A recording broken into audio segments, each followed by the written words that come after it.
Lidt mere om exceptions. Ja, altså det vigtigste, helt klart, det er det der med, at du kan finde ud af try og catch og print stack trace. Der findes de her tre faktisk klasser af exceptions. Dem med tvungen håndtering og dem med frivillig håndtering. Og dem med tvungen håndtering, de lister herunder file not found exception og unknown host exception og socket exception.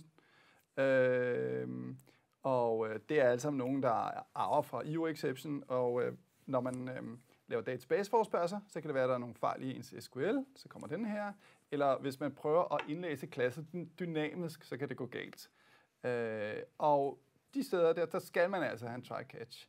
Og hvis man sådan kigger generelt på hierarkiet af exceptions, så ser det sådan her ud. Der er nogen, der hedder runtime exceptions, som ikke har tvungen håndtering. Det er dem, for eksempel, når man laver en typekonvertering fra mellem to klasser.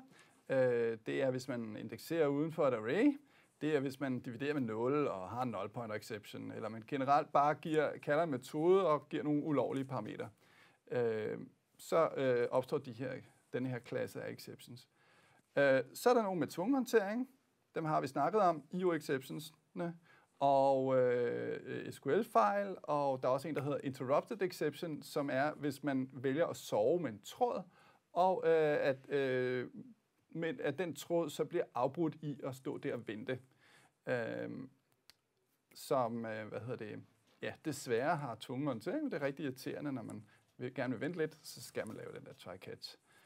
Så er der en tredje klasse, som er de kritiske fejl, for eksempel hvis man løber tør for RAM. Hvis man har kaldt en metode i en metode over 200-300 gange, sådan så at staksporet er ganske stort, eller hvis der er en eller anden alvorlig intern fejl i den virtuelle maskine, så kommer der nogle exceptions, eller nogle throwables, hedder det så, som arver for error.